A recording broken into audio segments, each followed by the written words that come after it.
सगळ्यांना नमस्कार. सगळ्यात आधी सॉरी सगळ्यांना थोडी वाट बघावं लागली तुमच्या सगळ्यांना.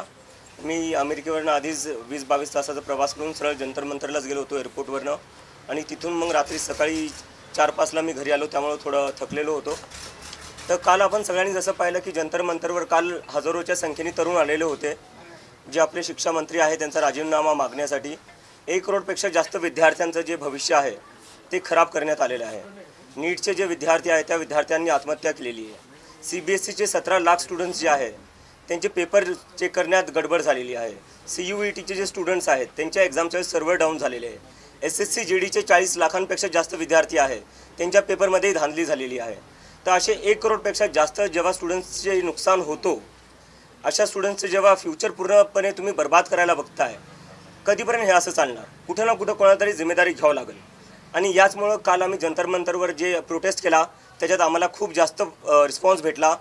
आणि त्यावरनं आपल्याला एक गोष्ट आता कळते की या देशातला तरुण जो आहे, जो जेनझी जो आहे, तो या सरकारला आता घाबरणार नाही आहे. तुम्ही देशाचं नुसतं वाटोळं करून टाकलेलं आहे. ना रोजगार देताय मुलांना, ना त्यांच्या परीक्षा तुम्ही बरोबर घेताय. तर करायचं काय या मग सरकारचं? तर या सरकारला आता या देशातला तरुण घाबरत नाही आहे आणि तो आता रस्त्यावर येणार. आणि जोपर्यंत धर्मेंद्र प्रधान जे शिक्षा मंत्री आहे ते राजीनामा देणार नाही, तोपर्यंत हे आंदोलन मागे सरकणार नाही. धर्मेंद्र प्रधानचा राजीनामा आम्ही घेऊनच राहू आणि पुढच्या येत्या काळात आम्ही हे आंदोलन अजून तीव्र करू. धन्यवाद. इंस्टाग्रामवर प्रचंड फॉलोअर्स आहेत, म्हणजे मिलियनवर आहेत. त्या तुलनेला गर्दी होईल असं वाटलं होतं का? आणि कालच्या एकूण आंदोलनाबद्दल तुझं स्वतःचं मत काय, किंवा खरंच एवढा मोठा रिस्पॉन्स होता का? अनेक जण प्रश्न उपस्थित करतात की रिस्पॉन्स नव्हता. फोटो पाहिले, मला वाटतं सगळ्यांनी. मला फोटो व्यतिरिक्त सोडून काय बोलायची गरज नाही आहे. तेवढे तरुण जे आले होते त्यांच्याबद्दल तुम्ही काय म्हणणार आहे? ते तरुण काय, त्यांचे जे इश्यूज होते ते बरोबर नव्हते असं तुम्हाला म्हणायचं आहे? किंवा ती आणलेली गर्दी होती? मी तर स्वतः काल अमेरिकेवरनं 8 वाजता पोहोचलो इंडियामध्ये. तिथून मी डायरेक्ट एअरपोर्टला गेलेलो आहे. आणि त्यानंतरही तुम्ही म्हणताय जे लोक आले होते ते कमी आले होते, काय आले होते? पूर्ण जंतर मंतर भरलेलं होतं. तुम्ही स्वतः सगळ्यांनी फोटो पाहिलेले आहे. आणि त्याच्यानंतरही तुम्हाला असं वाटतं प्रतिसाद नव्हतो. मग प्रतिसाद काय असतो? जेवढी जागा होती त्याच्यापेक्षा जास्त लोक भरलेली होती तिथं. आता याच्यामध्ये केंद्रीय शिक्षण मंत्र्याचा राजीनामा घेऊन सगळे प्रश्न सॉल्व्ह होतील का? माझं असं म्हणणं आहे, जर तुम्ही राजीनामाही नाही घेऊ शकत तर मग दुसरे प्रश्न कसं काय सॉल्व्ह करणार? अकाउंटेबिलिटी कुठेतरी फिक्स झाली पाहिजे. फंडामेंटली बोलायला गेलं तर सिस्टम तेव्हा फिक्स होईल जेव्हा कोणी जिम्मेदारी घ्यायला तयार असेल. जर जिम्मेदारी कोणी घेणारच नाही तर सिस्टम कुठून ठीक होणार आहे? Next question. ते आम्ही लवकरच सांगू. जसं आम्ही सांगितलं, आता आंदोलन हे आम्ही देशभर करणार आहे. पण आता 6 दिवसाचा अल्टिमेटम आहे, 7 दिवसाचा. काय अल्टिमेटम नंतर काय भूमिका असणार, हा या सगळ्याकडे सगळ्यांचं लक्ष आहे. आता हे आम्ही आंदोलन अजून वाढवणार आहे. आणि जर त्यांनी 6 दिवसात राजीनामा नाही दिला, आम्ही पुन्हा एकदा जमिनीवर येऊ.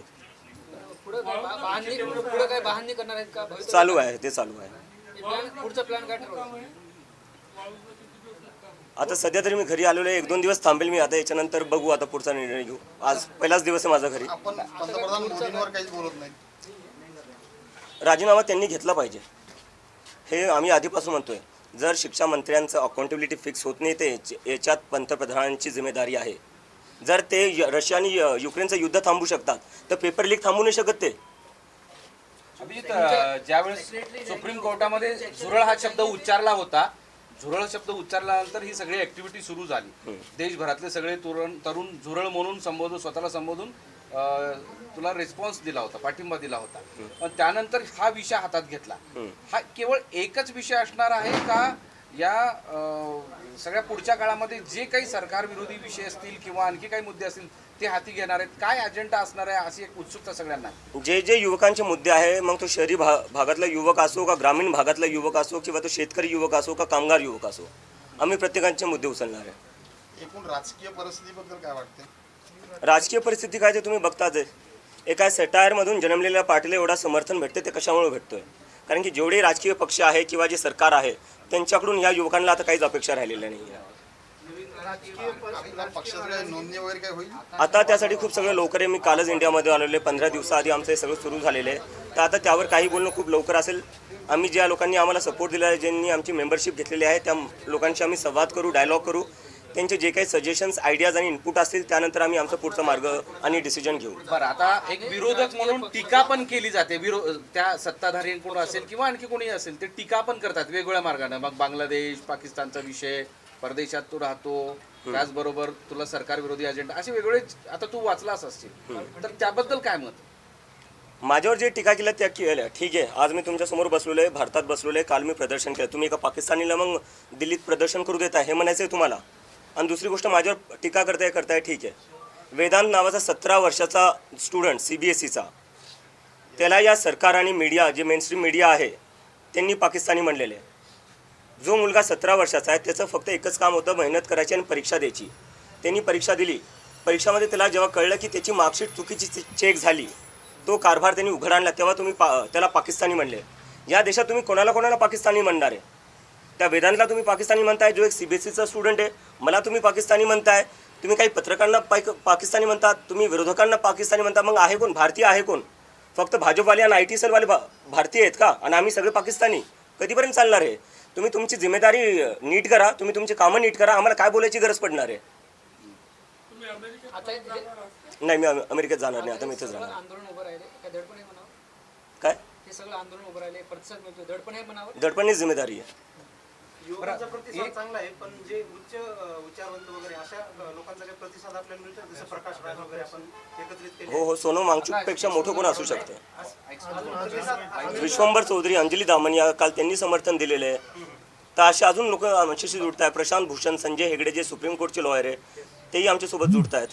बरं, त्याला जोडण्याचं असं आहे की इतर जे विरोधातले पक्ष आहेत काँग्रेस सारखे ते उघडपणे पाठिंबा देताना दिसत नाहीत. काही संपर्क झालाय का या काळात? नाही, काही संपर्क नाही झाला. जर ते संपर्क केला त्यांनी ते पाठिंबा दिला तर घेऊ इच्छितो. ज्यांना युवकांच्या मुद्द्यावर आम्हाला पाठिंबा द्यायचा आहे त्यांनी आम्हाला पाठिंबा देऊ शकतात. कारण की आम्ही कोणा एका पक्षासाठी करत नाही आहे, आम्ही हे युवकांसाठी करतो आहे. आणि ज्यांना युवकांची काळजी आहे ते आम्हाला पाठिंबा देऊ शकतात.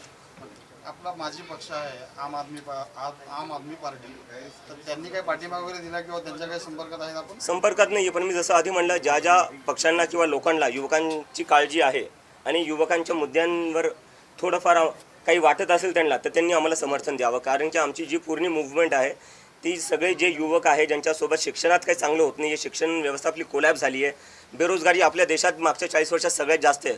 आज आपल्या देशात 50 लाख ग्रॅज्युएट दरवर्षी निघतात. त्या 50 लाख ग्रॅज्युएटपैकी फक्त 20 लाख ग्रॅज्युएट्सला नोकरी भेटते, बाकीचे 30 लाख जे ग्रॅज्युएट्स आहेत त्यांना नोकरी भेटत नाही. तर या मुद्द्यावर ज्यांना आवाज उठवायचा आहे आणि ज्यांना समर्थन द्यायचं आहे ते आम्हाला समर्थन देऊ शकतात. केजरीवालांनी काही संपर्क? नाही, आता या मुवमेंटचं काही पॉलिटिकलमध्ये परिवर्तन होईल? ही पॉलिटिकलच मुव्हमेंट आहे सर. या देशात प्रत्येक गोष्ट पॉलिटिकल आहे.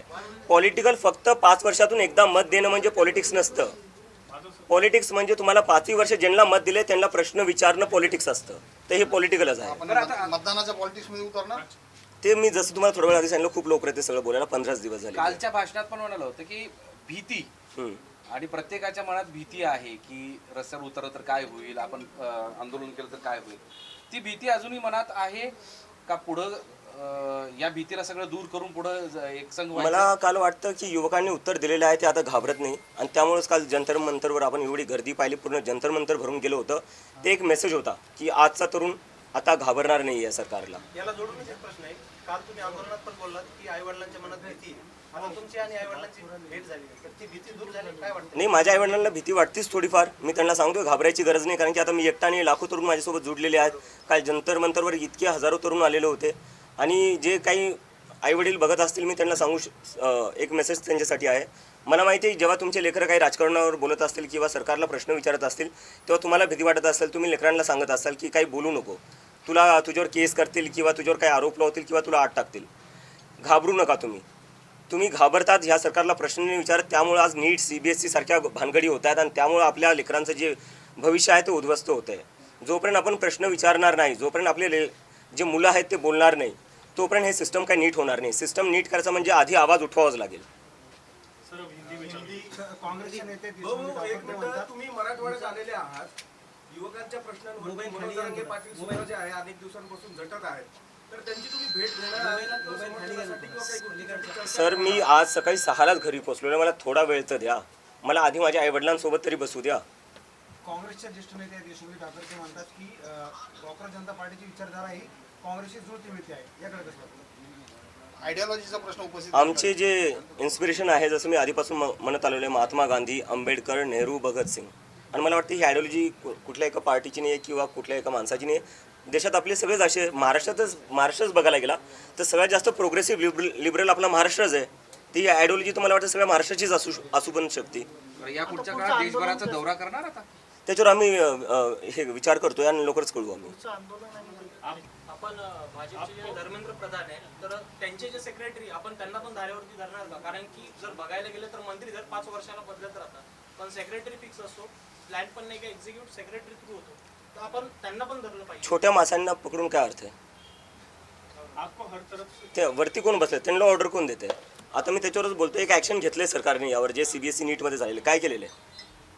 ट्रान्सफर केले ऑफिसर्सचे. सस्पेन्शन पण नाही, नुसतं ट्रान्सफर केलेले आहे.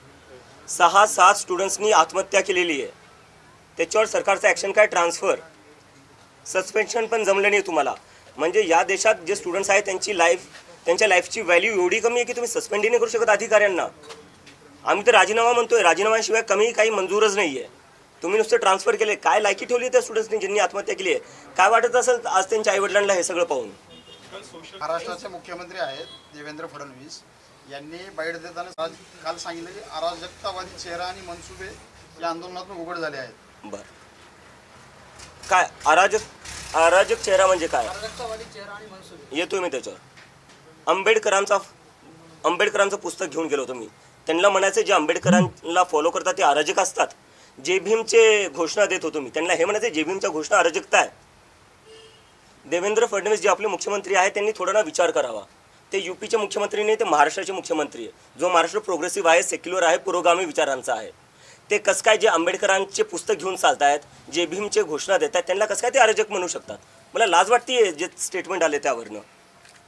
काँग्रेस जनता पार्टीचे वाळू हेड ऑफिस नाही. प्रयत्न करू बेस बनवायचा इथे. काँग्रेस जनता पार्टीची काही नोंदणी केली जाणार आहे का? ते मी सर तुम्हाला मी आता हे 3ऱ्या-4थ्या वेळेस म्हणते. 15 दिवस झाले आम्हाला, 15-16 दिवस झालेले. आम्हाला थोडा वेळ द्या, कारण की आम्ही 15 दिवसातच एवढं मोठं आंदोलन करून दाखवलं जंतर मंतरवर. हीच खूप मोठी गोष्ट आहे.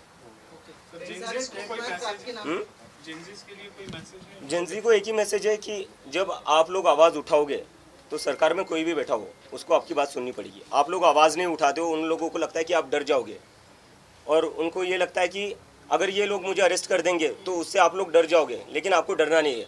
अगर जेल में जाने की बात आई, मैं खुद जेल चला जाऊंगा, आप लोगों को जेल में जाने की ज़रूरत नहीं है. लेकिन मैं बस एक चीज़ चाहता हूँ, आप लोग आवाज़ उठाते रहो. जब किसी के साथ भी इस देश में गलत होगा, यह हम सब की जिम्मेदारी है कि हम आवाज़ उठाएं. Thank you.